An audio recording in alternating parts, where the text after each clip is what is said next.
Okay Abhishek, ಹಾಗೆ ಲೈನಲ್ಲಿರಿ. ನಮ್ಮ ನಾಗೇಂದ್ರ ಬಾಬು ಕೂಡ ಸ್ಥಳದಲ್ಲೇ ಇದ್ದು ಅಲ್ಲಿನ ಕೆಲವು ರಹಸ್ಯ ಸ್ಥಳಗಳನ್ನು ಈಗ ತಲುಪಿದ್ದಾರೆ.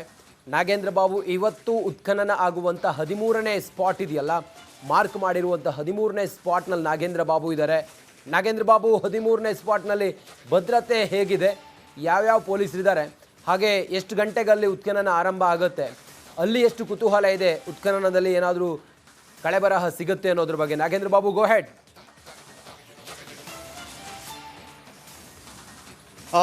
ರಂಜಿತ್, ನೋಡಿ, ಪ್ರಮುಖವಾಗಿ ನಾನೀಗ 13ನೇ ಪಾಯಿಂಟ್ನ ಬಳಿ ಇದ್ದೀನಿ. ನನ್ನ ಬಲಬದಿಯಲ್ಲೇ ನಾವು ಗಮನಿಸ್ಬೋದು 13ನೇ ಪಾಯಿಂಟ್ ಇದೆ. ಈ 13ನೇ ಪಾಯಿಂಟನ್ನು ತಲುಪೋದಕ್ಕೆ ಮೊದಲಿಗೆ SIT ತನಿಖಾ ತಂಡ 11ನೇ ಪಾಯಿಂಟನ್ನು ಉತ್ಖನನ ಮಾಡಬೇಕು. ಆ ಬಳಿಕ 12ನೇ ಪಾಯಿಂಟ್ನಲ್ಲಿ ಉತ್ಖನನವನ್ನು ಮಾಡಬೇಕು. ಅಲ್ಲಿ ಆದ ಬಳಿಕ ಈ 13ನೇ ಪಾಯಿಂಟ್ನ ಬಳಿ ಬರ್ತಾರೆ. ಈಗ ದೂರುದಾರ ತೋರಿಸಿರುವಂತಹ ಪಾಯಿಂಟ್ಗಳ ಪೈಕಿ ಇದು ಕಟ್ಟ ಕಡೆಯ ಪಾಯಿಂಟ್ 13ನೇ ಪಾಯಿಂಟ್. ಈಗ ಆಲ್ರೆಡಿ 10 ಪಾಯಿಂಟ್ಗಳಲ್ಲಿ ಉತ್ಖನನ ಕಾರ್ಯ ಮುಕ್ತಾಯ ಆಗಿದೆ. ಅದರಲ್ಲಿ ಕೇವಲ 6ನೇ ಪಾಯಿಂಟಲ್ಲಿ ಮಾತ್ರ ಒಂದು ಅಸ್ಥಿ ಸಿಕ್ಕಿದೆ ಅನ್ನುವ ಅಸ್ಥಿ ಪಂಜರ ಸಿಕ್ಕಿದೆ ಅಂತೇಳಿ ಅದನ್ನು ಲ್ಯಾಬ್ಗೆ ಕಳಿಸಿಕೊಡುವಂಥ ಕೆಲಸವನ್ನು ಕೂಡ ಮಾಡಲಾಗಿದೆ. ಅದರ ವರದಿಗೆ ಇನ್ನೂ ಅಧಿಕಾರಿಗಳು ಕಾಯ್ತಾ ಇದ್ದಾರೆ. ಇದನ್ನು ಹೊರತುಪಡಿಸಿ 9 ಪಾಯಿಂಟ್ಗಳಲ್ಲಿ ಯಾವುದೇ ರೀತಿಯಾದಂತಹ ಕುರುಗಳು ಕಳೆಬರಹ ಸಿಕ್ಕಿಲ್ಲ. 13ನೇ ಪಾಯಿಂಟಲ್ಲಿ ನಾನು ಸಾಕಷ್ಟು ಶವಗಳನ್ನು ಹೋತಿಟ್ಟಿದ್ದೀನಿ ಅಂತೇಳಿ ದೂರುದಾರ ಈಗ ಆಲ್ರೆಡಿ ಒಂದು ಮಾಹಿತಿಯನ್ನು ಕೊಟ್ಟಿರುವಂಥ ಹಿನ್ನೆಲೆಯಲ್ಲಿ ಎಲ್ಲರ ಚಿತ್ತ ನೆಟ್ಟಿರುವಂಥದ್ದು 11, 12 ಹೊರತುಪಡಿಸಿದ್ರೆ 13ನೇ ಪಾಯಿಂಟ್ನ ಬಳಿ. ಹಾಗಾಗಿ 13ನೇ ಪಾಯಿಂಟ್ನ ಬಳಿ ಬಂದಾಗ ಇಲ್ಲಿ ಉತ್ಖನನ ಆರಂಭ ಆದಾಗ ಇಲ್ಲಿ ಏನಾದರೂ ಸಿಗುತ್ತಾ ಅನ್ನುವ ಕುತೂಹಲ ಒಂದು ಕಡೆ ಆಗಿದ್ರೆ, ಮತ್ತೊಂದು ಕಡೆ ಇಲ್ಲಿ ಏನು ಸಿಗದೆ ಹೋದರೆ ಏನು ಮಾಡಬೇಕು ಅನ್ನೋದ್ರ ಬಗ್ಗೆ ಕೂಡ ಒಂದಷ್ಟು ಗೊಂದಲಗಳು ಕೂಡ ಇಲ್ಲಿ ಒಂದು ಕಡೆ ದೂರುದಾರಲ್ಲಿ ಕಾಡ್ತಾ ಇರ್ಬೋದು ಅಂತ ಕೂಡ ನನಗೆ ಅನಿಸ್ತಾ ಇದೆ. ನೋಡಿ, ಇಲ್ಲಿ ಪೊಲೀಸರು ಡೇ ಆ್ಯಂಡ್ ನೈಟ್ ಇಲ್ಲಿ ಸೆಕ್ಯೂರಿಟಿಗಾಗಿ, ಭದ್ರತೆಗಾಗಿ ನಿಯೋಜನೆ ಮಾಡಿದ್ದಾರೆ. ಒಂದು ಪಟ್ಟಿಯನ್ನು ಕೂಡ ಹಾಕಿ ಆ ಜಾಗಕ್ಕೆ ಲಾಕ್ ಮಾಡಿದ್ದಾರೆ, ಸೀಸ್ ಮಾಡಿದ್ದಾರೆ. ಯಾರು ಕೂಡ ಆ ಜಾಗಕ್ಕೆ ತೆರಳದಂತೆ ಒಂದಷ್ಟು ಮುಂಜಾಗ್ರತಾ ಕ್ರಮವನ್ನು ಕೂಡ ತಗೊಂಡಿದ್ದಾರೆ. ರಂಜಿತ್, ನೋಡಿ, ಇಲ್ಲಿ ಒಂದು ವಿಚಾರ ಅಂತಂದರೆ ಒಂದಷ್ಟು ಪಾಯಿಂಟ್ಗಳನ್ನು ಅರಣ್ಯ ಪ್ರದೇಶದಲ್ಲಿ ತೋರಿಸಿದ್ರೆ, ಇನ್ನೊಂದಷ್ಟು ಪಾಯಿಂಟ್ಗಳನ್ನು ಪ್ರಮುಖವಾದಂಥ ಮೇನ್ ರಸ್ತೆಯ ಪಕ್ಕದಲ್ಲೇ ತೋರಿಸಿರುವಂಥ ಹಿನ್ನೆಲೆಯಲ್ಲಿ ಈ 13ನೇ ಪಾಯಿಂಟ್ ಏನಿದೆಯಲ್ಲ, ಈ 13ನೇ ಪಾಯಿಂಟ್ನ ಮುಂಭಾಗದಲ್ಲೇ ಒಂದು ಮನೆ ಕೂಡ ಇದೆ. ಆ ಮನೆಯವರನ್ನು ನಾನು ಮಾತಾಡಿಸುವಂಥ ಪ್ರಯತ್ನವನ್ನು ಕೂಡ ಮಾಡ್ತೀನಿ. ಸಾರ್ವಜನಿಕರ ರಸ್ತೆ ಈಗ ನಾನು ಬೆಳಗ್ಗಿಂದ ಕೂಡ ಗಮನಿಸಿದಂತೆ ಸಾಕಷ್ಟು ಜನ ಇಲ್ಲಿ ಓಡಾಡ್ತಾ ಇದ್ದಾರೆ. ಪ್ರತಿನಿತ್ಯ ಕೂಡ ಓಡಾಡಂತೆ ಇವರು ಓಡಾಡ್ತಾ ಇರುವಂಥದ್ದು. ಇಲ್ಲಿ ಆ ಪಾಯಿಂಟ್ನ ಮಾರ್ಕ್ ಮಾಡಿರುವಂಥ ಎದುರು ಬದಿಯಲ್ಲೇ ಒಂದು ಮನೆ ಕೂಡ ಇದೆ. ಆ ಮನೆ ಒಳಗಡೆ ಹೋಗ್ತಾ ಇದ್ದೀನಿ, ಅವರನ್ನು ಮಾತಾಡಿಸುವಂಥ ಪ್ರಯತ್ನವನ್ನು ರಂಜಿತ್ ನಾನು ಮಾಡ್ತೀನಿ. ನೋಡಿ, ಇದು ಅರಣ್ಯ ಪ್ರದೇಶ ಅಲ್ಲ ಅನ್ನೋದು ಸ್ಪಷ್ಟವಾಗಿ ಗೊತ್ತಾಗ್ತಾ ಇದೆ. ಸರ್, ಯಾರಿದ್ದಾರೆ ದೊಡ್ಡವರು? ಒಂದು ನಿಮಿಷ ಬನ್ನಿ.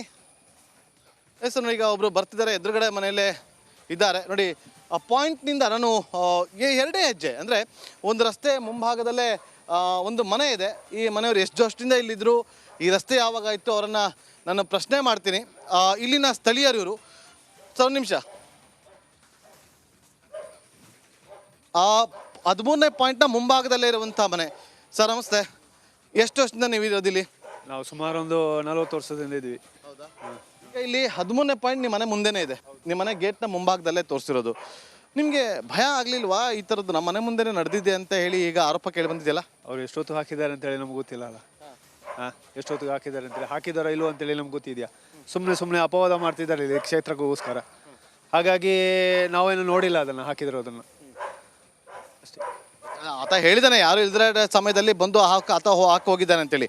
ಈಗ ಇದೇ ಪಾಯಿಂಟನ್ನು ನಿಮ್ಮ ಮನೆಯ ಎದುರುಗಡೆನೇ ತೋರಿಸಿರುವಂಥ ಹಿನ್ನೆಲೆಯಲ್ಲಿ ಈಗ ಇಲ್ಲಿ ಹಾಕಿದ್ದೀನಿ, ಹೂತಿಟ್ಟಿದ್ದೀನಿ ಅಂತ ಹೇಳಿದ ಬಳಿಕ ನಿಮ್ಗೇನು ಅನ್ನಿಸ್ತು? ನಿಮ್ಗೆ ಗೊತ್ತಾದಾಗ ನಮ್ಮ ಮನೆ ಮುಂದೆನೇ ಈ ಥರ ಆಗಿದೆಯಲ್ಲ ಅಂತೇಳಿ ಆಶ್ಚರ್ಯ ಆಗುತ್ತೆ ನಮಗೆ. ಈ ಥರ ಎಲ್ಲ ಹಾಕಿದ್ದಾನೆ ಅಂತೇಳಿ. ಅವನು ಎಲ್ಲ ಮಲಗಿದ ಟೈಮಲ್ಲೇ ಹಾಕ್ತಾನೆ ಅಲ್ಲಿ ಬಂದು. ಎಷ್ಟೊತ್ತಿಗೆ ಹಾಕಿದ್ದಾನೆ ಅಂತೇಳಿ ನಮ್ಗೆ ಗೊತ್ತಾಗಲ್ಲ. ನಾವು ಇಲ್ಲಿ 10 ಗಂಟೆಗೆ ಮಲಗಿದ್ರೆ ಬೆಳಿಗ್ಗೆ 5 ಗಂಟೆಗೆ ಹೇಳ್ತೀವಿ. ಇಲ್ಲಿ ಸಾಧ್ಯನಾ ಅಂದರೆ ಅಷ್ಟು ಟೈಮ್ ತಗೊಂಡು ಆ ಗುಂಡಿಯನ್ನು ಹಗ್ದು ಅಲ್ಲಿ ಊತಾಕಿ ಮತ್ತೆ ಗುಂಡಿಯನ್ನು ಮುಚ್ಚುವಷ್ಟು ಟೈಮ್ ಇರುತ್ತಾ? ಇಲ್ಲಿ ಜನ ಯಾರು ಓಡಾಡೋದಿಲ್ವಾ ಈ ರಸ್ತೆಯಲ್ಲಿ? ಓಡಾಡ್ತಾರೆ, ಸುಮಾರು ಜನ ಓಡಾಡ್ತಾರೆ. ಈ ಕಡೆ ಸುಮಾರು ಜನ ಆ ಕಡೆ ಈ ಕಡೆ ಓಡಾಡ್ತಾ ಇರ್ತಾರೆ. ಇಲ್ಲಿ ಹಾಕಿಲಿಕ್ಕೆ ಸಾಧ್ಯನೇ ಇಲ್ಲ. ಮೊದಲೆಲ್ಲ ಇಲ್ಲಿ ಕೊಳೆತ ಶವಗಳನ್ನೆಲ್ಲ ಹಾಕ್ತಾ ಇದ್ರು, ಅಲ್ಲಿ ಸೈಡಲ್ಲೆಲ್ಲ ಹಾಕ್ತಾ ಇದ್ರು. ಅವಾಗ ಇವಾಗೆಲ್ಲ ಮಣ್ಣೆಲ್ಲ ಹಾಕಿ ಅದ್ರ ಸುಮಾರು ಇದು ಮಾಡಿದ್ದಾರೆ. ಎಲ್ಲಿ ಹಾಕ್ತಿದ್ರು ಕೊಳೆತ ಶವಗಳನ್ನ? ಸೈಡೆಲ್ಲ ಹಾಕ್ತಿದ್ರು ಮೊದಲು. ಇಲ್ಲೇ ಹಾಕ್ತಾ ಪೊಲೀಸ್ ಎಲ್ಲ ಇನ್ಫಾರ್ಮೇಶನ್ ಇದ್ದೇ ಹಾಕಿದ್ದು. ಅಂದ್ರೆ ಕೊಳ್ತಿತ್ತು, ಅದನ್ನ ಹಾಸ್ಪಿಟ್ಲಿಗೆ ತಗೊಂಡು ಆಗದಾಗ ಇಲ್ಲಿ ಕೊಂಡು ಹಾಕ್ತಿತ್ತು. ಮತ್ತೀಗ ನೀವು 13ನೇ ಪಾಯಿಂಟ್ ಇದೆಯಲ್ಲ, ಅಲ್ಲಿ ಏನಾದರೂ ಹಾಕಿರ್ಬೋದಾ? ಇಲ್ಲ, ಅಲ್ಲಿ ಇಲ್ಲ, ಚಾನ್ಸಸ್ ಇಲ್ಲ ಅಲ್ಲಿ ನೀವು ಹಾಕಿರೋ. ಹೇಳ್ತಿದ್ರಿ ಪೊಲೀಸರು ಮುಂಚೆ ಎಲ್ಲ ಹಾಕ್ತಾ ಇದ್ರು. ಅಂದ್ರೆ ಮೊದಲು ಇಲ್ಲಿ ಹೊಳೆಯಲ್ಲಿ ಕೊಳೆತ ಶವಗಳೆಲ್ಲ ಇರ್ತಿದ್ವು, ಒಂದೆರಡು ಸಿಕ್ತಿತ್ತು. ಅದನ್ನೆಲ್ಲ ತಗೊಂಡು ಹೋಗ್ಲಿಕ್ಕೆ ಆಗೋದಿಲ್ಲ, ಸ್ಟೇಷನಿಗೆಲ್ಲ ತಗೊಂಡು ಪೊಲೀಸ್ ಅವರೇ ಅದನ್ನ ಇದು ಮಾಡಿ ಇಲ್ಲಿ ಹಾಕ್ತಾ ಇದ್ರು. ಓಕೆ. ನೋಡಿ ರಂಜಿತ್, ಇದು ಸ್ಥಳೀಯರ ಮಾತು. ಮುಂಚೆ ಪೊಲೀಸರು ಕೊಳೆತ ಶವಗಳನ್ನು ಇದೇ ಒಂದು ಜಾಗದಲ್ಲಿ ಹಾಕ್ತಾ ಇದ್ರು. ಆದರೆ ಈತ ಯಾವ ಸಂದರ್ಭದಲ್ಲಿ ಬಂದು ಹಾಕಿ ಹೋಗಿದ್ದನೋ ಗೊತ್ತಿಲ್ಲ. ಆದರೆ ಈ ವಿಚಾರ ಕೇಳಿ ನಮಗೂ ಕೂಡ ಆಶ್ಚರ್ಯ ಆಗಿದೆ ಅಂತೇಳಿ ಆ ಒಂದು 13ನೇ ಪಾಯಿಂಟ್ನ ಮುಂಭಾಗದಲ್ಲಿರುವಂಥ ಮನೆಯ ನಿವಾಸಿಯವರು ನಮ್ಮ ಜೊತೆ ಈಗ ಮಾತಾಡಿ ಒಂದಷ್ಟು ಮಾಹಿತಿಯನ್ನು ಹಂಚಿಕೊಂಡಿದ್ದಾರೆ. ರಂಜಿತ್. ಓಕೆ ನಾಗೇಂದ್ರ ಬಾಬು. ಓಕೆ ಅಭಿಷೇಕ್, ಹಾಗೆ ಲೈನಲ್ಲಿರಿ. ನಮ್ಮ ನಾಗೇಂದ್ರ ಬಾಬು ಕೂಡ ಸ್ಥಳದಲ್ಲೇ ಇದ್ದು ಅಲ್ಲಿನ ಕೆಲವು ರಹಸ್ಯ ಸ್ಥಳಗಳನ್ನು ಈಗ ತಲುಪಿದ್ದಾರೆ.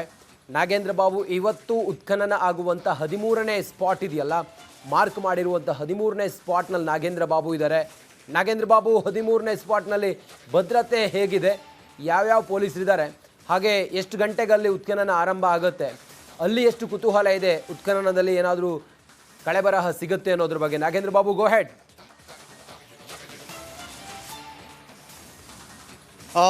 ರಂಜಿತ್, ನೋಡಿ ಪ್ರಮುಖವಾಗಿ ನಾನೀಗ 13ನೇ ಪಾಯಿಂಟ್ನ ಬಳಿ ಇದ್ದೀನಿ. ನನ್ನ ಬಲಬದಿಯಲ್ಲೇ ನಾವು ಗಮನಿಸ್ಬೋದು 13ನೇ ಪಾಯಿಂಟ್ ಇದೆ. ಈ 13ನೇ ಪಾಯಿಂಟನ್ನು ತಲುಪೋದಕ್ಕೆ ಮೊದಲಿಗೆ SIT ತನಿಖಾ ತಂಡ 11ನೇ ಪಾಯಿಂಟನ್ನು ಉತ್ಖನನ ಮಾಡಬೇಕು. ಆ ಬಳಿಕ 12ನೇ ಪಾಯಿಂಟ್ನಲ್ಲಿ ಉತ್ಖನನವನ್ನು ಮಾಡಬೇಕು. ಅಲ್ಲಿ ಆದ ಬಳಿಕ ಈ 13ನೇ ಪಾಯಿಂಟ್ನ ಬಳಿ ಬರ್ತಾರೆ. ಈಗ ದೂರುದಾರ ತೋರಿಸಿರುವಂತಹ ಪಾಯಿಂಟ್ಗಳ ಪೈಕಿ ಇದು ಕಟ್ಟ ಕಡೆಯ ಪಾಯಿಂಟ್ 13ನೇ ಪಾಯಿಂಟ್. ಈಗ ಆಲ್ರೆಡಿ 10 ಪಾಯಿಂಟ್ಗಳಲ್ಲಿ ಉತ್ಖನನ ಕಾರ್ಯ ಮುಕ್ತಾಯ ಆಗಿದೆ. ಅದರಲ್ಲಿ ಕೇವಲ 6ನೇ ಪಾಯಿಂಟಲ್ಲಿ ಮಾತ್ರ ಒಂದು ಅಸ್ಥಿ ಸಿಕ್ಕಿದೆ ಅನ್ನುವ ಅಸ್ಥಿ ಪಂಜರ ಸಿಕ್ಕಿದೆ ಅಂತೇಳಿ ಅದನ್ನು ಲ್ಯಾಬ್ಗೆ ಕಳಿಸಿಕೊಡುವಂಥ ಕೆಲಸವನ್ನು ಕೂಡ ಮಾಡಲಾಗಿದೆ. ಅದರ ವರದಿಗೆ ಇನ್ನೂ ಅಧಿಕಾರಿಗಳು ಕಾಯ್ತಾ ಇದ್ದಾರೆ. ಇದನ್ನು ಹೊರತುಪಡಿಸಿ 9 ಪಾಯಿಂಟ್ಗಳಲ್ಲಿ ಯಾವುದೇ ರೀತಿಯಾದಂತಹ ಕುರುಗಳು ಕಳೆಬರಹ ಸಿಕ್ಕಿಲ್ಲ. 13ನೇ ಪಾಯಿಂಟಲ್ಲಿ ನಾನು ಸಾಕಷ್ಟು ಶವಗಳನ್ನು ಹೋತಿಟ್ಟಿದ್ದೀನಿ ಅಂತೇಳಿ ದೂರುದಾರ ಈಗ ಆಲ್ರೆಡಿ ಒಂದು ಮಾಹಿತಿಯನ್ನು ಕೊಟ್ಟಿರುವಂಥ ಹಿನ್ನೆಲೆಯಲ್ಲಿ ಎಲ್ಲರ ಚಿತ್ತ ನೆಟ್ಟಿರುವಂಥದ್ದು 11, 12 ಹೊರತುಪಡಿಸಿದ್ರೆ 13ನೇ ಪಾಯಿಂಟ್ನ ಬಳಿ. ಹಾಗಾಗಿ 13ನೇ ಪಾಯಿಂಟ್ನ ಬಳಿ ಬಂದಾಗ ಇಲ್ಲಿ ಉತ್ಖನನ ಆರಂಭ ಆದಾಗ ಇಲ್ಲಿ ಏನಾದರೂ ಸಿಗುತ್ತಾ ಅನ್ನುವ ಕುತೂಹಲ ಒಂದು ಕಡೆ ಆಗಿದ್ರೆ, ಮತ್ತೊಂದು ಕಡೆ ಇಲ್ಲಿ ಏನು ಸಿಗದೆ ಹೋದರೆ ಏನು ಮಾಡಬೇಕು ಅನ್ನೋದ್ರ ಬಗ್ಗೆ ಕೂಡ ಒಂದಷ್ಟು ಗೊಂದಲಗಳು ಕೂಡ ಇಲ್ಲಿ ಒಂದು ಕಡೆ ದೂರುದಾರಲ್ಲಿ ಕಾಡ್ತಾ ಇರ್ಬೋದು ಅಂತ ಕೂಡ ನನಗೆ ಅನಿಸ್ತಾ ಇದೆ. ನೋಡಿ, ಇಲ್ಲಿ ಪೊಲೀಸರು ಡೇ ಆ್ಯಂಡ್ ನೈಟ್ ಇಲ್ಲಿ ಸೆಕ್ಯೂರಿಟಿಗಾಗಿ, ಭದ್ರತೆಗಾಗಿ ನಿಯೋಜನೆ ಮಾಡಿದ್ದಾರೆ.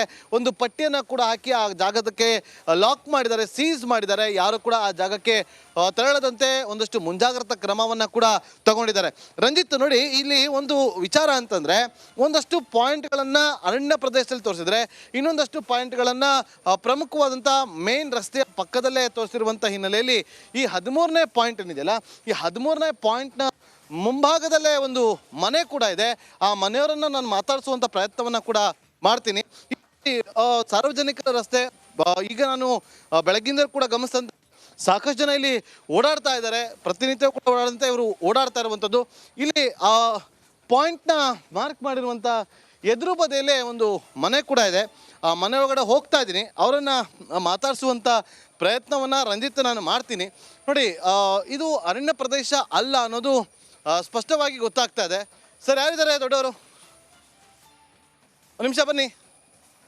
ಸರ್, ಈಗ ಒಬ್ಬರು ಬರ್ತಿದ್ದಾರೆ, ಎದುರುಗಡೆ ಮನೆಯಲ್ಲೇ ಇದ್ದಾರೆ. ನೋಡಿ, ಆ ಪಾಯಿಂಟ್ನಿಂದ ನಾನು 2 ಹೆಜ್ಜೆ ಅಂದರೆ ಒಂದು ರಸ್ತೆ ಮುಂಭಾಗದಲ್ಲೇ ಒಂದು ಮನೆ ಇದೆ. ಈ ಮನೆಯವರು ಎಷ್ಟು ವರ್ಷದಿಂದ ಇಲ್ಲಿದ್ದರು, ಈ ರಸ್ತೆ ಯಾವಾಗ ಇತ್ತು, ಅವರನ್ನು ನಾನು ಪ್ರಶ್ನೆ ಮಾಡ್ತೀನಿ. ಇಲ್ಲಿನ ಸ್ಥಳೀಯರು ಇವರು. ಸರ್, ಒಂದು ನಿಮಿಷ. 13ನೇ ಪಾಯಿಂಟ್ನ ಮುಂಭಾಗದಲ್ಲೇ ಇರುವಂಥ ಮನೆ. ಸರ್, ನಮಸ್ತೆ. ಎಷ್ಟು ವರ್ಷದಿಂದ ನೀವು ಇರೋದಿಲ್ಲಿ? ನಾವು ಸುಮಾರು ಒಂದು 40 ವರ್ಷದಿಂದ ಇದ್ದೀವಿ. ಹೌದಾ? ಈಗ ಇಲ್ಲಿ 13ನೇ ಪಾಯಿಂಟ್ ನಿಮ್ಮ ಮನೆ ಮುಂದೆನೇ ಇದೆ. ನಿಮ್ಮ ಮನೆ ಗೇಟ್ನ ಮುಂಭಾಗದಲ್ಲೇ ತೋರಿಸಿರೋದು. ನಿಮಗೆ ಭಯ ಆಗಲಿಲ್ವಾ? ಈ ಥರದ್ದು ನಮ್ಮ ಮನೆ ಮುಂದೆನೇ ನಡೆದಿದೆ ಅಂತ ಹೇಳಿ ಈಗ ಆರೋಪ ಕೇಳಿ ಬಂದಿದೆಯಲ್ಲ? ಅವ್ರು ಎಷ್ಟೊತ್ತು ಹಾಕಿದ್ದಾರೆ ಅಂತೇಳಿ ನಮ್ಗೆ ಗೊತ್ತಿಲ್ಲ ಅಲ್ಲ.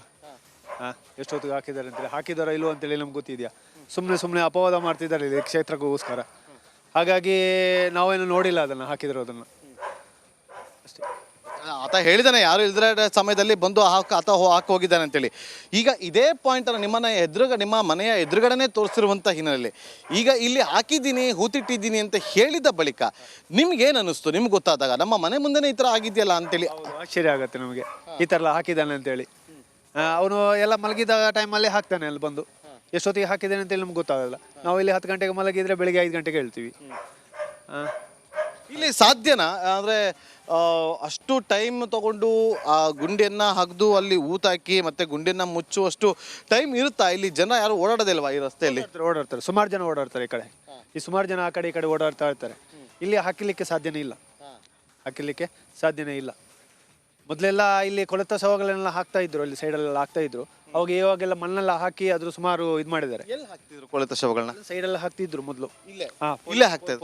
ಪೊಲೀಸ್ ಎಲ್ಲ ಇನ್ಫಾರ್ಮೇಶನ್ ಇದ್ದೇ ಹಾಕಿದ್ದು. ಅಂದ್ರೆ ಕೊಳ್ತಿತ್ತು, ಅದನ್ನ ಹಾಸ್ಪಿಟ್ಲಿಗೆ ತಗೊಂಡು ಹೋದಾಗ ಆಗದಾಗ ಇಲ್ಲಿ ಕೊಂಡು ಹಾಕ್ತಿತ್ತು. ಮತ್ತೀಗ ನೀವು 13ನೇ ಪಾಯಿಂಟ್ ಇದೆಯಲ್ಲ, ಅಲ್ಲಿ ಏನಾದ್ರು ಹಾಕಿರ್ಬೋದಾ? ಇಲ್ಲ ಅಲ್ಲಿ ಇಲ್ಲ, ಚಾನ್ಸಸ್ ಇಲ್ಲ ಅಲ್ಲಿ ನೀವು ಹಾಕಿರೋ. ಹೇಳ್ತಿದ್ರಿ ಪೊಲೀಸರು ಮುಂಚೆ ಎಲ್ಲ ಹಾಕ್ತಾ ಇದ್ರು.